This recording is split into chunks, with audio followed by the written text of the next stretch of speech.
Hey, Dad! We've got a package here! They're asking for your signature! As a delivery worker, I found it endearing to watch a child leading their father back to the front door at a delivery location. Could you please sign here? I offered the father a smile and handed over the document for him to sign. However, the sight of me turned him stark white, and he became completely still. My name is Holly. I'm 30 years old and work as a delivery driver for a shipping company. I was born into a fairly affluent family thanks to my father's prosperous business. But rather than follow in my family's footsteps, I chose to branch out and find work elsewhere. While out on deliveries, I happened to cross paths with Darren, a man a couple of years my senior, working at one of my regular stops. He courted me, and before long, we were wed. Today, we are parents to a beautiful son, and we lead a blissful life together. My parents never pushed me to step into the family business. But before our wedding, my father questioned Darren. "Are you considering taking over our family enterprise?" Darren's response was a firm, "Absolutely." As a result, Darren quit his job before we got married and shifted to my family's company to train and eventually take over. Darren had always been a soft-spoken, serene man, but I noticed a change in him after we married. He started belittling my job and vented out his anger towards my father, his current employer, on me. Believing in the good-hearted man he was before we tied the knot, I hoped he would regain his former self once things at work stabilized. Hence, I decided to give him some breathing room. My father had informed me that Darren was having a hard time improving his performance in his role as the external sales rep. I thought that might be adding to his stress. But instead of improving, his behavior only escalated for the worse. Chores that we should have been dividing between us were slowly piling up on me, with him excusing himself saying he was exhausted from work, and he gradually withdrew from helping raise our child. Feeling partly responsible for asking him to switch to my family's business, I found it hard to confront his worsening attitude.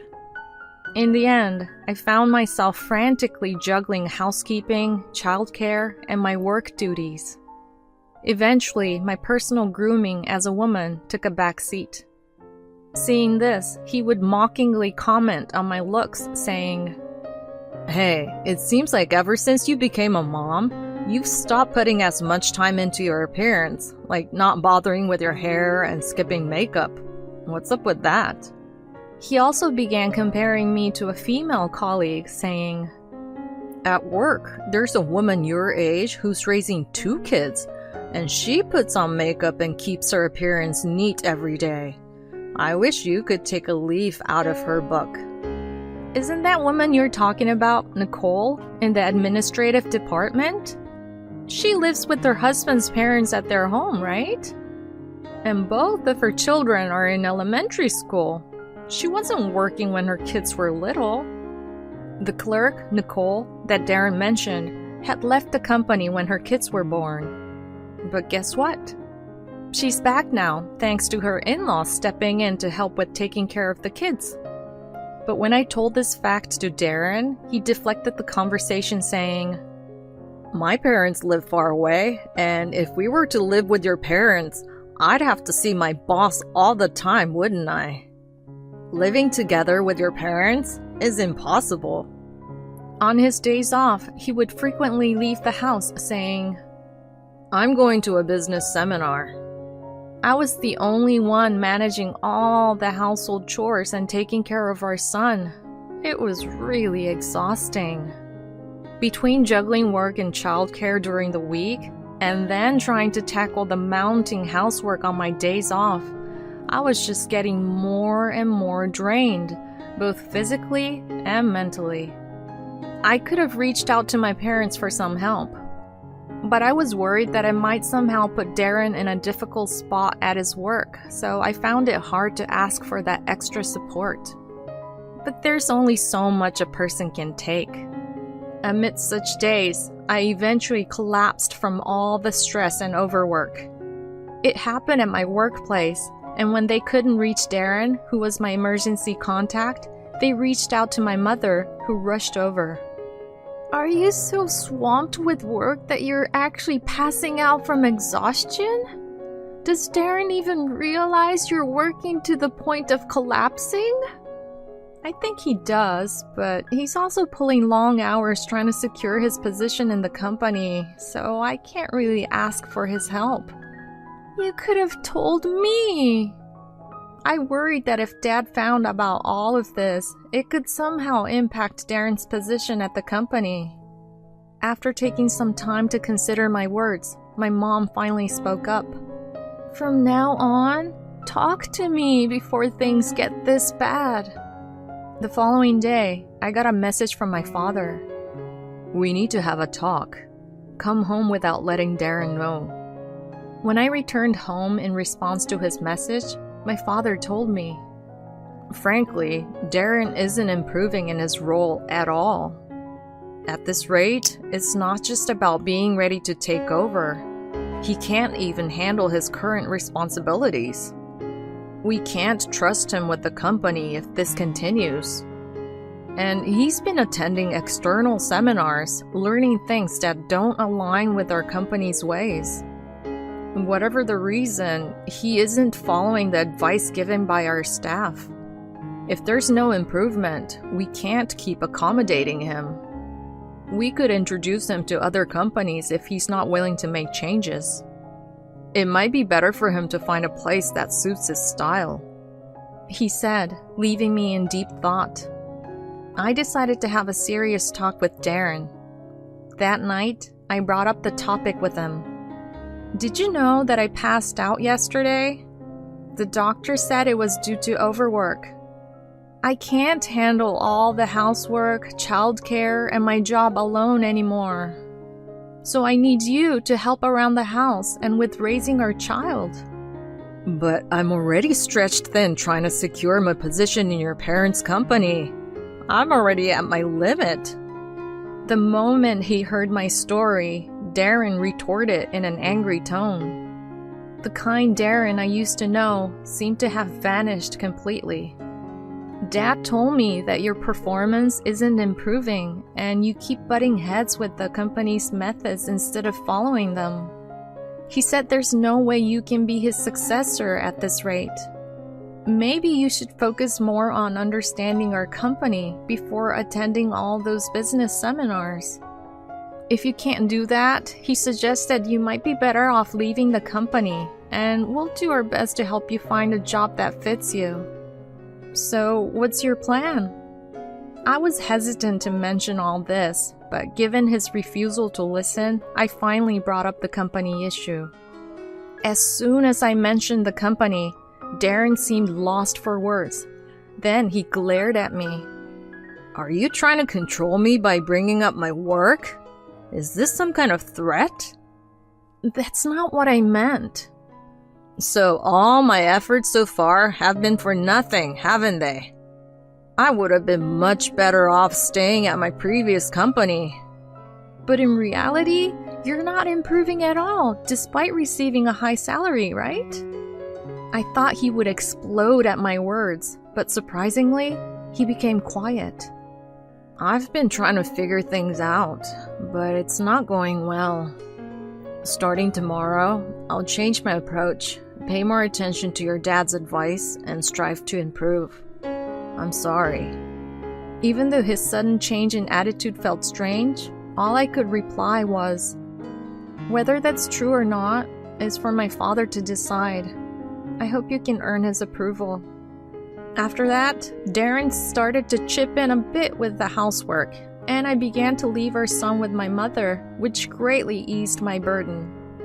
But one day, when I visited my parents' house to leave my son, I happened to run into Ellen, who works at my father's company. It seems she had come to pick up some documents my father had forgotten. I encountered her just a few feet away from my parents' house. Seeing me, she made a slightly awkward expression. We made a small talk for a while, but then she said, I'm sorry, but I thought you should know. This might not be my place, but there's something I need to tell you. Actually, I moved recently and saw Darren coming out of a woman's house in the neighborhood. When I mentioned it to my husband, he said that Darren might be her boyfriend as he often visits during the day. I was speechless at this revelation from the company employee.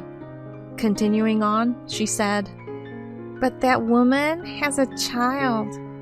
My husband said that the child calls Darren Daddy. But it doesn't seem like they're living together, so my husband thought it was a complicated family situation."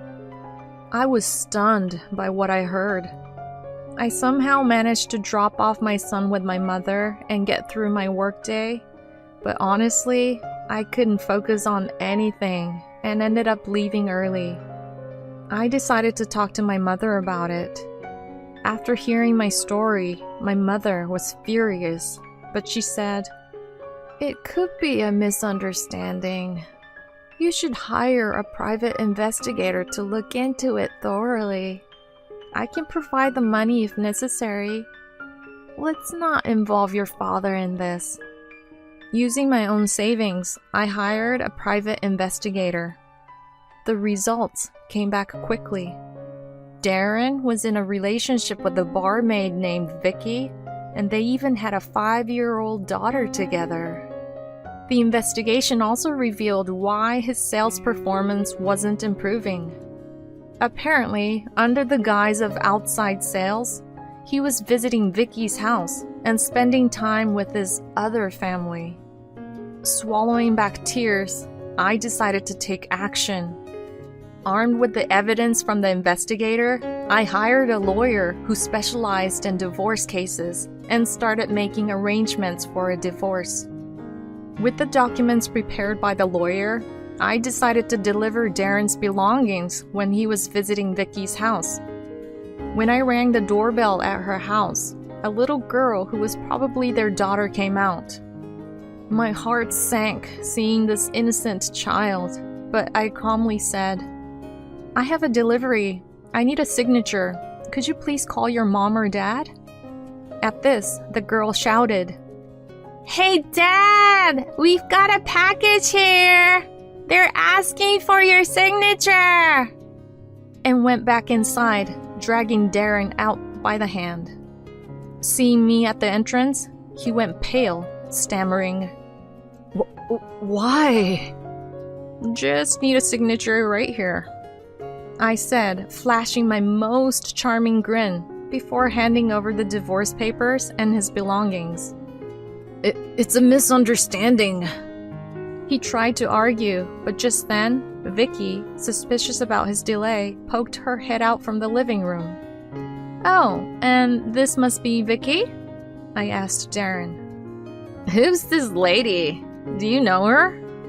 She made a puzzled face and asked, "Nice to meet you. I'm Holly, Darren's wife." "Excuse the uniform, I'm on the clock." "I'll be claiming damages from you too, so please go through these documents," I said and handed her the documents for claiming damages. To the still petrified Darren, I said, "It's time we finalize this divorce. You need to acknowledge your daughter too. Oh, and Nicole. I'll also be claiming damages from her." I had found out from the investigator that he was also fooling around with Nicole, his company's clerk. "Nicole's married too, huh? Her husband should hear about this, and my dad will definitely hear all about it." At this point, Darren looked like he was about to faint. The one who stopped him was Vicky. "What's going on? I knew you had a wife, but you have another mistress?" She shouted and began to confront Darren. The sudden argument, or maybe just the tension, set Vicky's daughter off crying. I decided to leave them to it and head home. I filled my parents in on the situation and moved me and my son's things to their place. Later, I met with my lawyer, filed for divorce from Darren, and sought alimony, child support, and damages from both Vicky and Nicole. Nicole's husband reached out to me. We agreed to share the cost of the investigation, and I handed over the evidence to him. Apparently, Darren had been spending his weekdays at Vicky's and claiming he was at business seminars on the weekends while actually spending time with Nicole. Turns out, he didn't follow the company's guidance simply because he was easily swayed by a young internet entrepreneur. And surprisingly, in the midst of this chaos, it was revealed that Vicky was also involved with another married man, which just made things even more complicated. But I chose to focus only on getting what was due to me. In the end, I was granted the alimony and child support I sought, and the divorce was finalized without any hassle. Darren seemed to have started a new life with Vicky and their daughter. My dad was ready to sack Darren, but I convinced him otherwise. Eventually, due to their misconduct at work, Darren and Nicole received pay cuts and demotions. I wanted him to stick around because I figured the others at work who knew about his affair and subsequent divorce wouldn't exactly be friendly towards him. I thought it would be better for him to suffer in a hostile workplace. I was right, and Darren, now just a regular employee with a significantly reduced income, couldn't stand the hostile environment and quit a few months later. According to Ellen, who lives near Vicky, the sound of Darren and Vicky's daily arguments can be heard all over the neighborhood. Although Darren and Vicky were living together, it was clear that their relationship was extremely sour.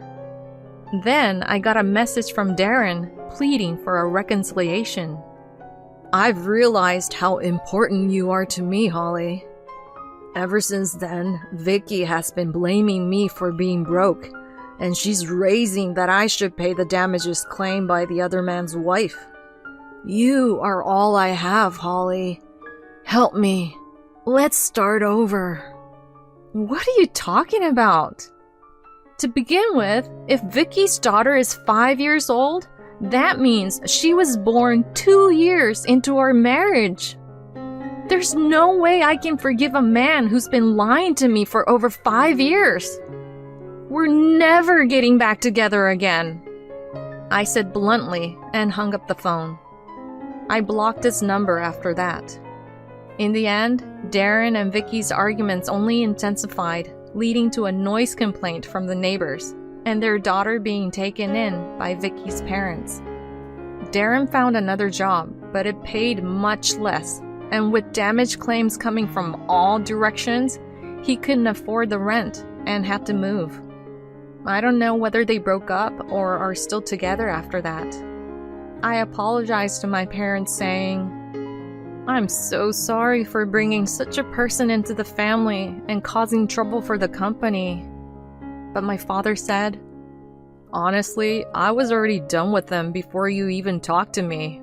I only tolerated him because he was your husband. I think my leniency might have ultimately hurt you. I should be the one apologizing." I thanked Ellen, who initially tipped me off about Darren's visits to Vicky's.